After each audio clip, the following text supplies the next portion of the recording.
Okay, well, glad to be here today. Today, we're going to be talking about looking for your ancestors' family Bibles and why you would want to do that and what kinds of things you might find in those Bibles.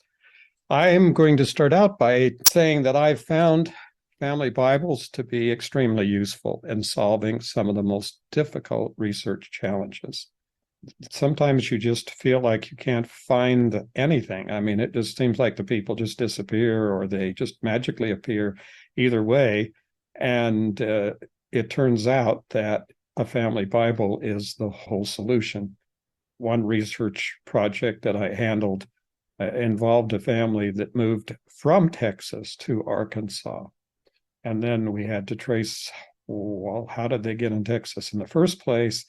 And then it ended up that they were in Alabama. And the only thing I found for them was a family Bible record. But that explained everything and gave us the total of all the people who were in the family. So they're extremely helpful, and it's interesting to find out how and where they might be found.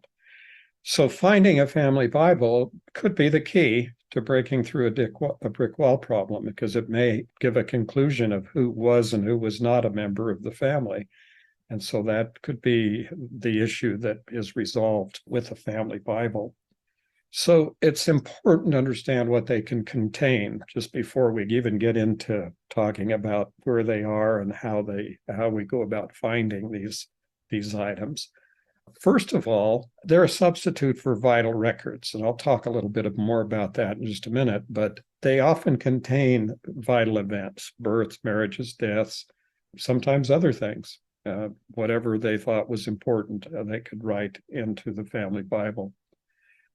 There could be multiple surnames involved. It could help to identify the maiden name of a spouse who was not otherwise identified, and birth dates and places and all sorts of information that's valuable can turn out to be helpful and available there.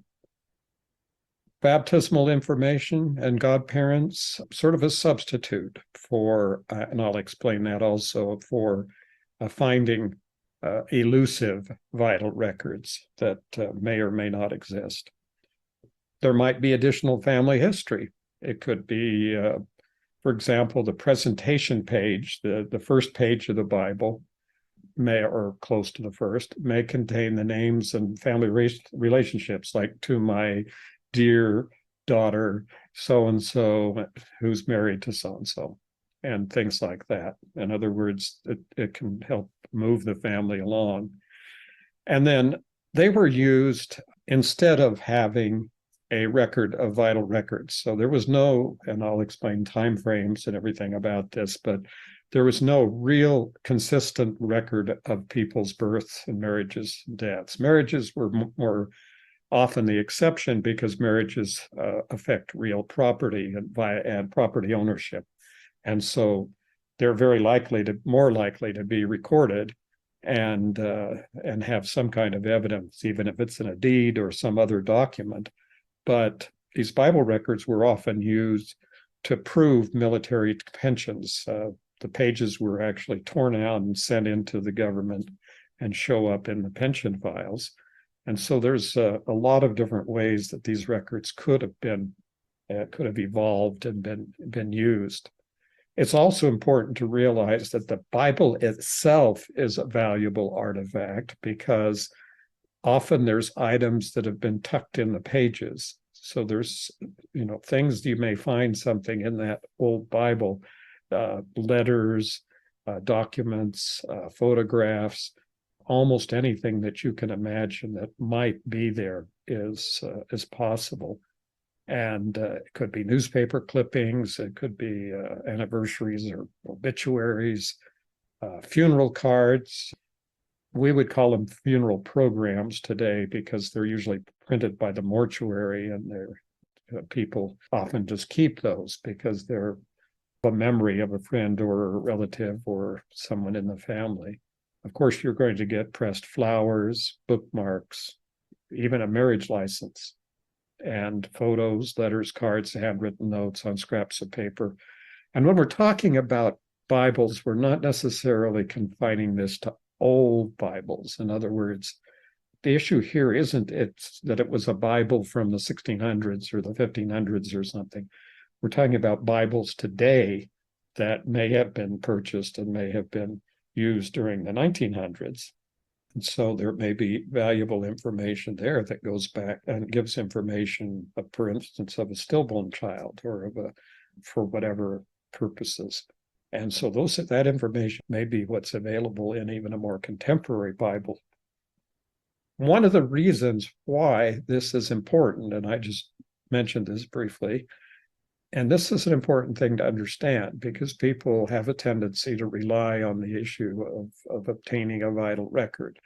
We have what's sometimes referred to as the BMD plus census record focus. In other words, if you looked at a lot of records on Family Search or any of the other websites, for example, you will find that the preponderance of the records that are recorded as sources in the Family Search family tree or on Ancestry or one of the other record sources are what we call birth, marriage, or death records, or BMD records, and census records. Other than that, the types of records recorded are usually there may be some other records like a record of a cemetery, like find a grave, and there could be maybe the next level of record that might show up is a military record. But consistently, people get sort of focused on that. And so it's important to understand that vital records are a relatively recent innovation in our society here, particularly in the United States. And for instance, in most of the European countries, birth records before civil registration started in the mid-1800s are almost non-existent.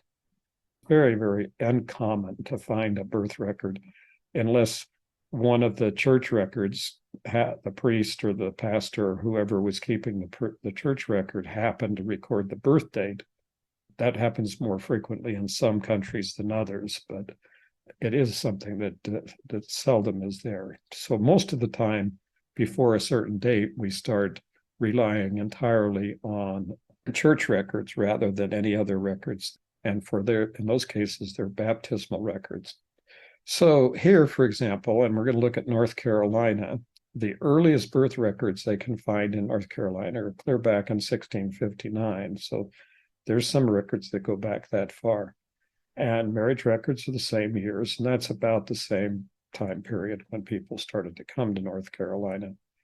Death records weren't recorded. The earliest death records are only in 1911. So, you've got almost 300 years of trying to find a death record before you can find any kind of death record. Now, if you look down on this little yellow chart in the middle of the screenshot here from the Family Search Research Wiki, by the way, the Research Wiki has this information for every state and every county in the United States. And so it's very important to check with the wiki to see if you're looking for something that doesn't exist when you're starting to look for birth, marriage, and death records. So then you see the disparity here. The disparity is that the second line says statewide registration. So let me just pop this up a little bit so you can see what I'm saying. And in statewide registration didn't occur until 1913 for births. What does that mean? It means that they may be there, they may not be there. There may be a record, there might not be a record. And general compliance didn't occur until 1920. And it's interesting to note today that if we look at some of the commentaries on the status of vital records in the United States, we'll find that general compliance is still not available in some states. In other words, there are states in the United States where they're still not totally recording all births or recording all marriages or all deaths. So it's just a situation where if you're missing that record and you keep looking for it and looking for it, the answer, of course, is one of the rules of genealogy, and that is the absence of a death record does not mean the person's still alive. And I would change that slightly to say the absence of a birth record does not mean the person was not born. If there's a marriage record or deeds or some other records that show that the person existed. So it's not really something that is a deal breaker. In other words, the fact that you can't find a birth record does not mean that you failed as a genealogical researcher. It just simply means that the record may not exist.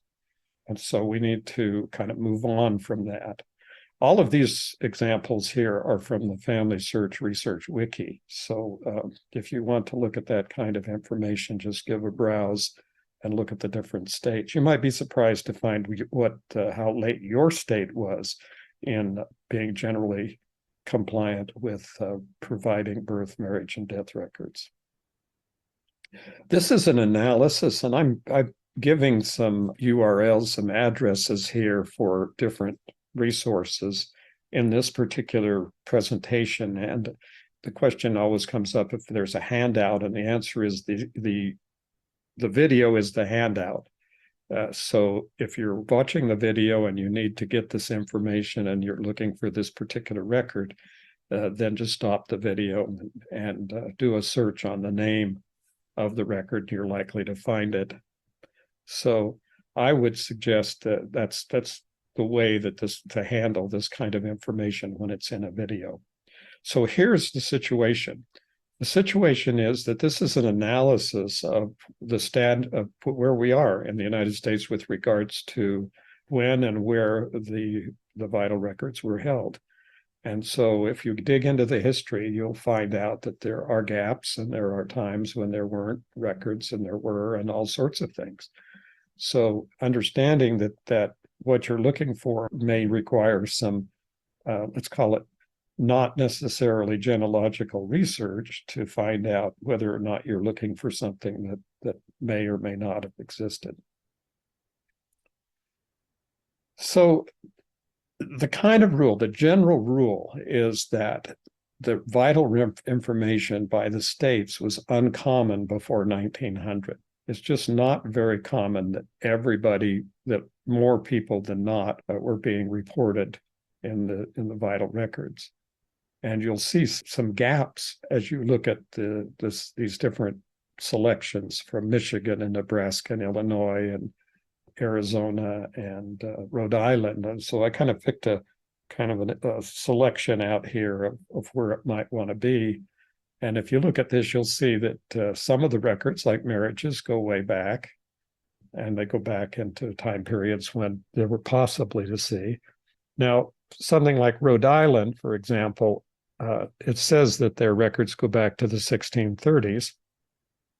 The reason for that is not that vital records were kept systematically, but that they were kept in the town records, so that the towns, as they had the town clerks, it was kind of up to the town clerk. And some of the town clerks were systematically recording all of the births, marriages, and deaths, and others were not. And so it may be that your town clerk and the place where your family lived you were lucky, and after reading through a few hundred or a thousand or more pages of town records, that you find a lot of records concerning the birth, marriage, and death of your family. In other cases, you could read through the whole record and probably not find anything significant. So that's the difference between earliest and general compliance. And so that's why that's an important issue and why we have to look at that. Now, what has all this got to do with family Bibles? The answer is this is the main reason why we want to find the family Bible. And that is this. And this is another record page from the Research Wiki, the Family Search Research Wiki, which is one of the most valuable resources out there. And on this particular record, you can see that it's a chart. It says when you're looking for a birth date and a place, the best records to search are, and then it lists vital records, church records, census records, and town records. And then if you go through all those and you don't find it, then there's alternative records. And in each case here for birth, marriage, and death, you'll see that there's an alternative record is a Bible record. In fact, for marriages, it's very high on the list. And for death records, it's also very prominently placed. So when you may not even have been aware that there was a page like this in the Family Search Research Wiki, but this type of form was extremely helpful, particularly back before we had computers and the internet, because it gave you sort of a checklist and an idea of where these records might be kept. It's helpful also for people today, even though it's what you might call very low tech, but it's important to understand this because it goes beyond what we call the BMD focus and shows you that there are other records that are very, very important about recording these particular events in people's lives and identifying people more completely. So where did these Bibles come from? Bibles were published, obviously, going back hundreds of years. And it's interesting that in the 1600s, they began to print and sell in Europe Bibles that had extra pages for recording marriages, births, and deaths. This was just, in my opinion, it was a sales addition. Hey, you buy the Bible and then you can keep your family records in the Bible, and it's important, and this becomes an important part of your family. Well, that's exactly what happened. And what we have here is one of the earliest of these records, and it was printed in London in 1612 and belonged to John Milton, who was an author. And it's in his handwriting, and it is the births and et cetera information about his family and how it occurred. And so this, the historical value of these is tremendous, and the genealogical value seems rather obvious. So what's the story here with family Bibles? Well, the problem, of course, is that they're all owned by individual families, and they're generally passed down from generation to generation, either successfully or unsuccessfully. And they're just like any other book. They may or may not have stayed in the family, and they may end up any place, and any place that books were gathered. And it's not unusual to find a family Bible for sale from a secondhand bookstore. And it may very well contain genealogical information. But there's also people who have been collecting these for years, and there's large collections of these. But the good news is that there are lots and lots of Bibles out there that have been preserved and presently digitized and made available on the internet. It's just, they're just scattered everywhere. There's just no rhyme or reason. And you can just keep searching for family Bibles or old Bibles or whatever, and find literally hundreds, perhaps thousands of different places where there's a record of a family Bible. They can even show up on images, on just collections of old photographs and things like that. So it's just something that you really need to search carefully. And I include with that you may have to make personal visits to find the family Bible. One thing you can assume, and it's a good assumption, and it's often a valid assumption, is if your family has any kind of family history that goes back, and you're able to connect with, say, names of great-grandparents and great-great-grandparents and so forth, if you've got that kind of history in your family, chances that there were at least one or more family Bibles in that collection of your family is extremely good. It's just something that was done. It was the way it was done. I think that kind of broke down in the mid 1900s, in the 1950s, because what I see are baby books and sort of those kinds of things where people kept information about their children and collections of those things, and rather than writing it into a Bible. But there were still plenty of family Bibles right up until today. And if you ask around or look for it, you may be very surprised to be able to find one. So here is the key, and the key is to start talking to your relatives. This is kind of one of the keys of doing genealogical research. Now, the good news about that from the standpoint of the today and having the internet and having large websites like Family Search and Ancestry and MyHeritage and Find My Past, is that you can identify larger and larger groups of your relatives. And so that increases dramatically the fact that you may find one or more family Bibles in that with those people that you've collected. And it's a great reason for having family organizations and allowing people to join your family organization, because as they're there in your family organization, then you can say, well, does anybody have a Bible, one of the old Bibles? And that may turn up that particular audit.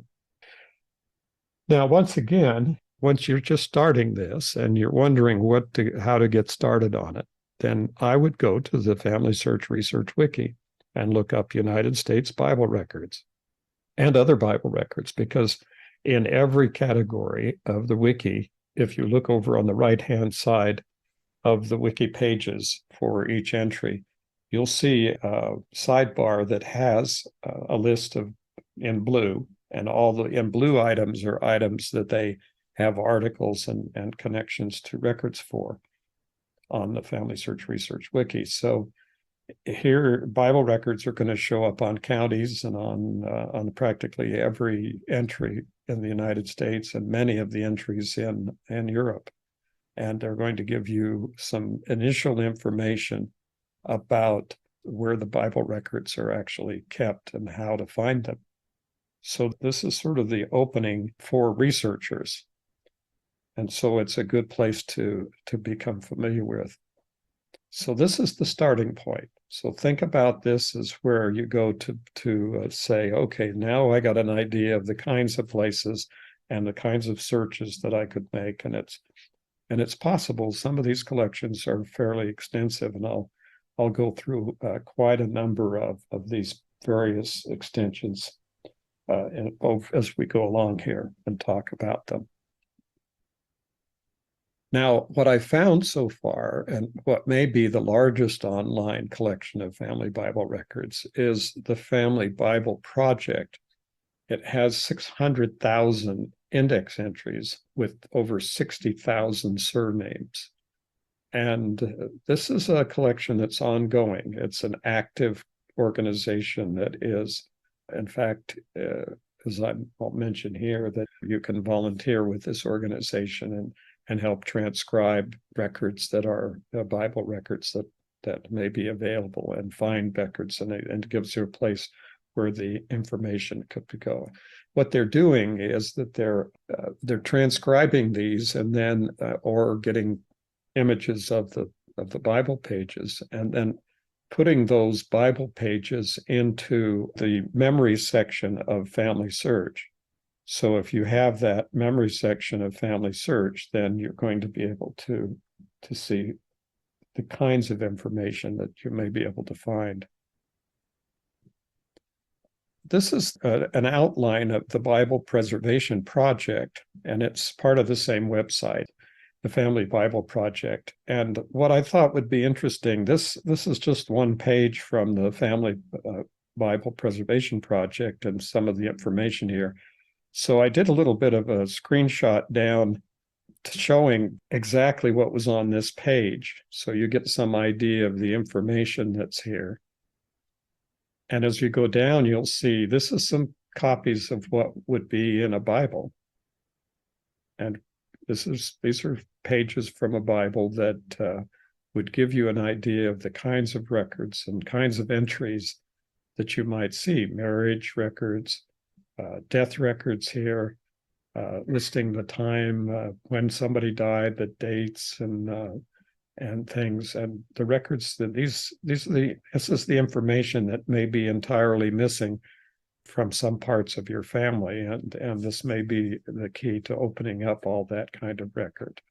So here's additional death records, And you'll see some of the dates are rather new, up to 1969 on some of these records, and back in the 1800s on the earlier records. So these Bible records can span a considerable period of time, from 1870, for instance, 75 on this record, up to 1929.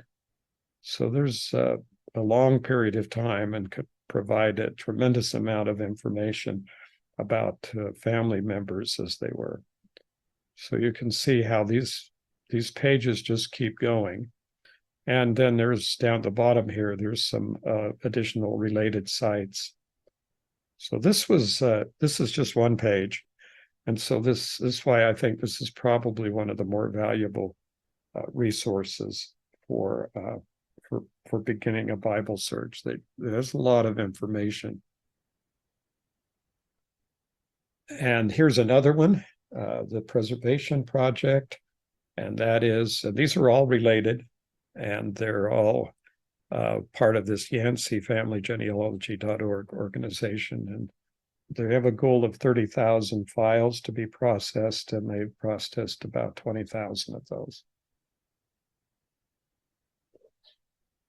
And in addition, on that same website, same area, you've got a Family Bible resource page with a list of links to related websites, a lot more websites that may contain information. Now, here's the key. And when you look at this, you begin to get this idea. Looking for Bibles means you're looking for books. And so if you're looking for books online and anything that lists books, then you're going to have an access to records that may include a family Bible. And what about this? Well, the family Bibles, think of it, it's a portable item. I mean, people can pick those up and move them.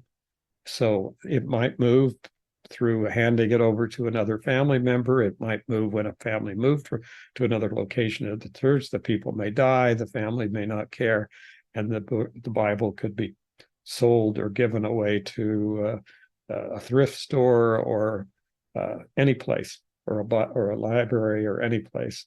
And it's very possible that that information could be captured.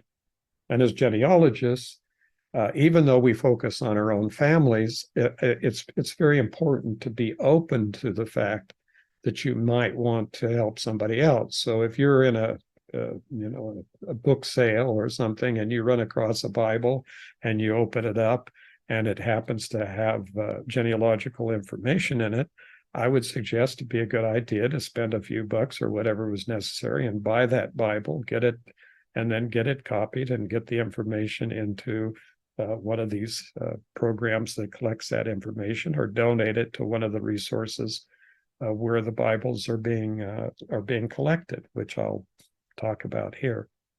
So that's kind of the process that we're going to be going through to get these particular records. I would suggest in the first instance that this is a general suggestion, and this has to do specifically with Bible records, but it also is important to understand when you're doing any kind of research on your family. And you're into the situation where so I've exhausted what I think I can find online. Now what do I have to do? Well, there are still unimaginably large amounts of information that's not digitized and not available on the internet yet. And so we need to start working with the local organizations that may have the original documents, or in this case, the original Bibles. And this one, for example, is the Genealogical Society of New Jersey, and this is their page on the GSNJ, or Genealogical Society of New Jersey, Bible and Family Records Collection. And they have 6,100 records. And if your family is from New Jersey, it would be a good idea to check and go to their index and see whether they had a record of your family. Now, the question is any of this coming over into like Ancestry or Family Search? Maybe, maybe not. And my guess is that it may be online, it may be able to be searched, but you may have to contact these people directly and spend some money or whatever, and obtain copies of the pages from the Bible. So it's historical societies and genealogical societies. Now, if you're doing research in Europe, European derived countries, and that includes the United States and British Isles and all of those places, Canada, wherever it happens to be, your chances are that there's going to be a Bible involved, even down in Latin America, and every place, wherever anybody came from in that European background, there's probably a tradition somewhere about Bibles. And so contacting these people, these historical societies, by the way, there's a historical society in every state, and I'm guessing nearly every county in the United States. And there are a large number of genealogical societies, and there's one at least in every state, and many in many of the counties. Sometimes the genealogical society and the historical society is the same society. In other words, there's not that distinction because they're both looking at the same information. And so I would be looking on the internet for genealogical and historical societies and contacting them about whether or not they have any Bibles from the areas where your family came from, just to see if there's a preserved Bible or preserved records. And they may have other records that are equally as valuable. Another great collection area or source are special collections libraries. Any university or college in the United States and Europe also that has a sizable collection. In other words, any library that gets a fairly good research library is going to have what's called special collections. And what special collections include are any original documents that they don't want to put on the shelves, as you want to be very clear about this. In other words, anything that they think would be damaged by handling, any that is not special handling and control, they will put into what they call a special collections library. These family Bibles directly fall into that category, and they'll probably end up in a special collections library.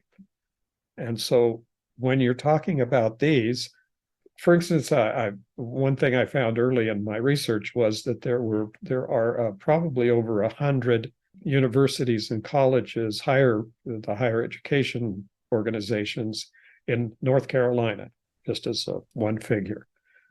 So what does that mean? It means that if your ancestors came or you're trying to find them in North Carolina, you may very well have to look in 100 different libraries to be sure that you gotten the information. And they looked in their catalogs and seen what they have. And the unfortunate part about the collections in these catalogs from a genealogical standpoint is they're usually not indexed as such. They're indexed as a collection. So one of the larger collections that I dealt with was my great-grandfather, whose son was a educator and gathered a tremendous amount of research about one small town in Arizona called Joseph City, Arizona.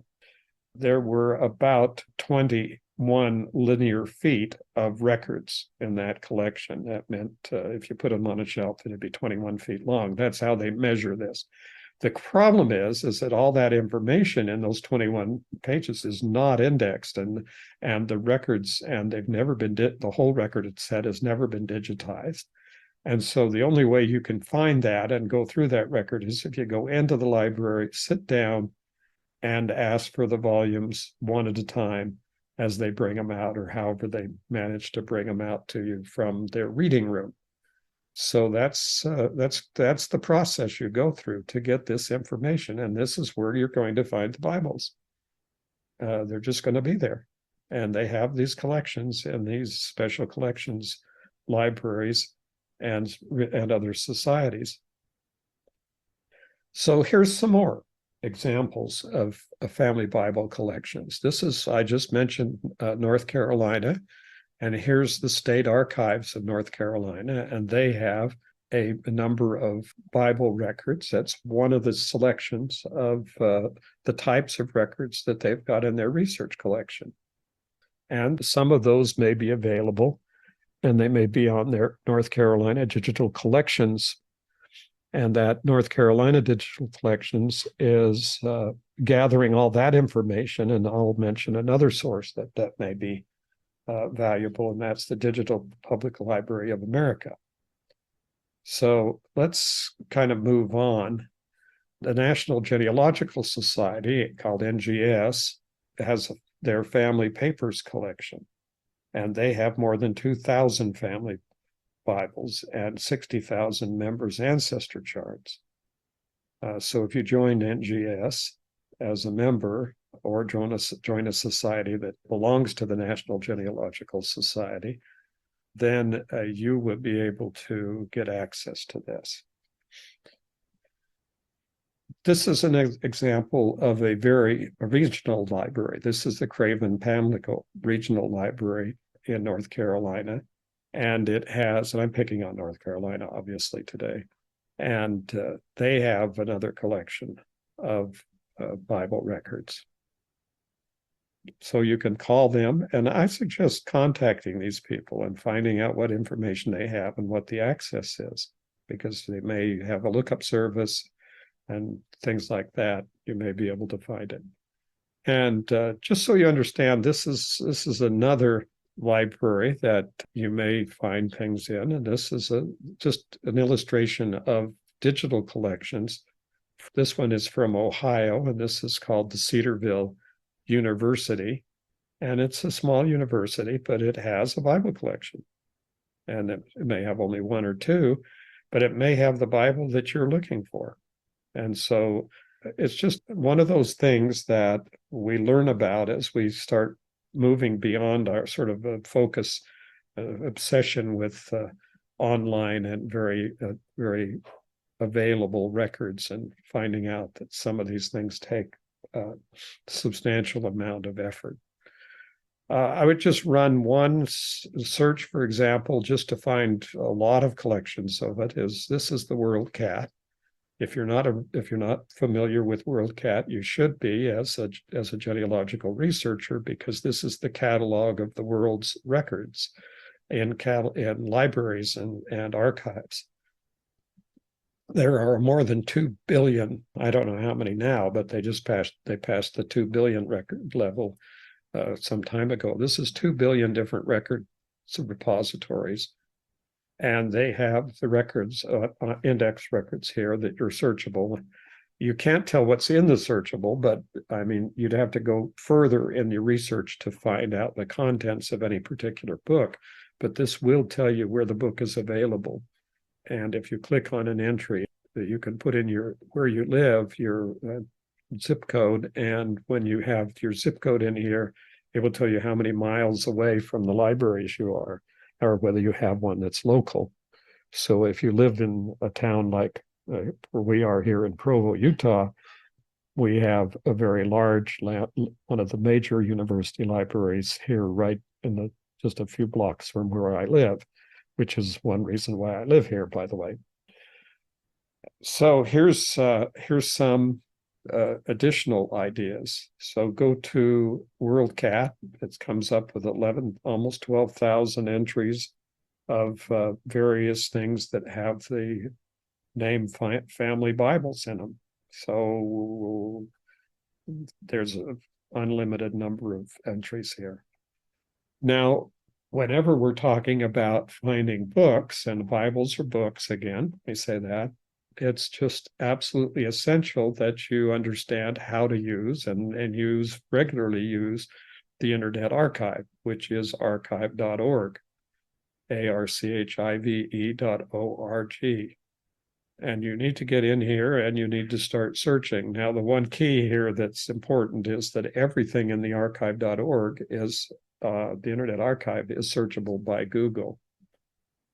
And so it's a good idea to do Google searches and just put the word archive.org after it, and you'll find a reference to see if the books have been digitized here in the archive.org. Here you can see by searching for Family Bible, we have 134,000 results. So there's a lot of places here to start looking. I mentioned the Digital Public Library of America. If you're not familiar with this is another one of those huge resources that have substantial genealogical records. And here on the DPLA, which is the Digital Public Library of America, there are two large family Bible collections transcribed with over 2,100 records. And these are like from North Carolina. And I mentioned that earlier. I said this would be an alternative. This is one way to get into the North and South Carolina records is through the DPLA. The address for the library, Digital Public Library of America, is dp.la. Just like that. Just put in dp.la.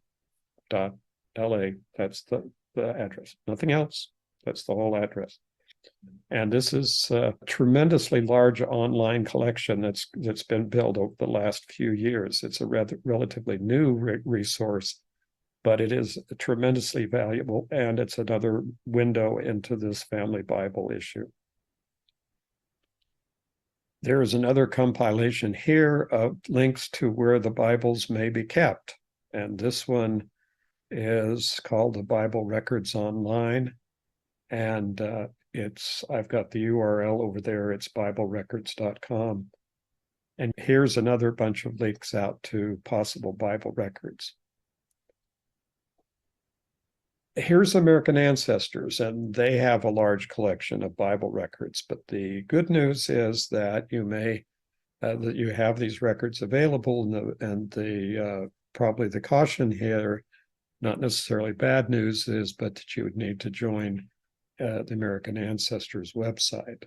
What I find from people who are doing research back in their families in the United States, because of course a lot of the early people lived in New England, that New England is a place where many people trace family members, but I also know that very few of them join the American Ancestors website, which is probably the largest collection of collections. It's a collection of collections on dealing with all of the New England and beyond. There's other records on here besides New England, but there's lots of specialized collections here.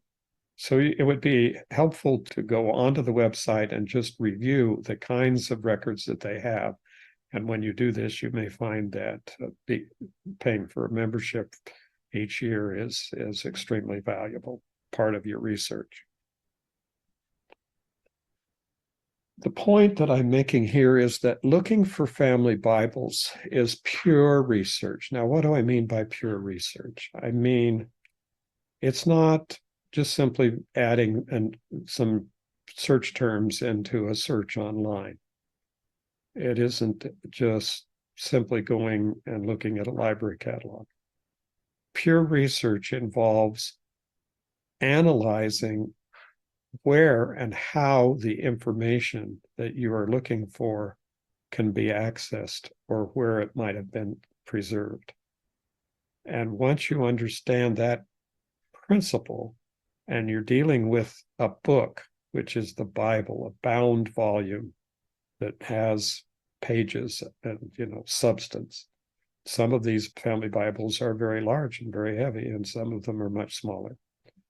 But they are going to be found wherever books are found. And so with using research methodology, you're going to spend your time systematically in the areas that you need to look for, finding the records where those records might have been kept. That's why I've mentioned all these different kinds of repositories, from societies to genealogical and historical societies to special collections to the WorldCat to archive.org and all these other places that there may be records. There may be references to the records, and they may help you get access to the information that was preserved by one of the members of your family in a family Bible. Here's an interesting thing that's going on. Now, you may have heard of controversy or some questions about artificial intelligence. Well, Microsoft Bing is their browser on their Microsoft website. So you can get this all into this information and get to Microsoft Bing. And they have basically implemented and included ChatGPT-4 into their search engine. And one of the questions about the chat that came up very early in the chat issues that have come up the last 6 months or year or so is that, oh, they're going to give you inaccurate information. Oh, they're not accurate. Oh, let's worry. Let's wring our hands and let's not use them because, oh, we might not find the things that are right. Oh, what about that attorney who tried to use it for a court document and turned out they were false resources? Okay. Chat did not stand still. The programs are changing weekly, daily. There is no relationship between what I'm seeing today on the chat programs for doing research that was even thought of back 2 months ago or 3 months ago. I mean, we're talking about upgrades that are occurring every single day of the year. And so the changes are dramatic from 1 week to the next. And so what's happened here with Microsoft Bing Chat is that I heard how to find family Bibles for genealogy, and I got a list here, but you'll notice there's little blue markings here on the page. Guess what? Every statement has a link to the source where it came from. So this is completely sourced. You look down there, you'll see familysearch.org, familytree.com, history stuff.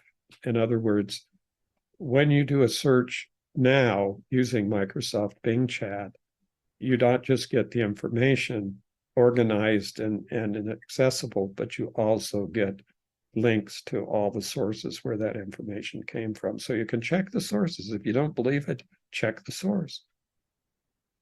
And if the source doesn't appear to be reliable, check other sources or ask the question. So one of the things that I did recently with a search on Bing Chat was it gave me some wrong information. And so I said to it, hey, the last response that you gave me, this information was not correct.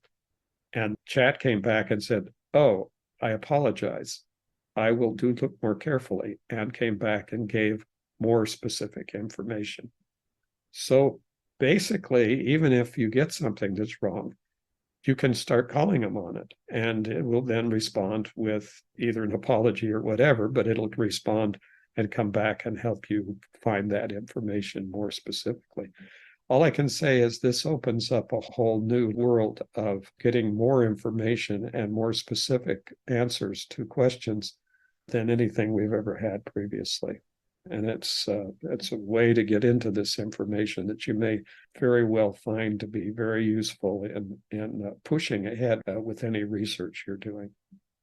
My conclusions initially, of course, when I started working with these was that it wouldn't do anything for genealogy because it wasn't specific enough. And now that has been overcome, and I do get specific information on individuals that I ask about. So don't ever rely on the fact that somebody 2 months ago or 3 months ago was ranking artificial intelligence, because it's evolving more rapidly than you can possibly imagine.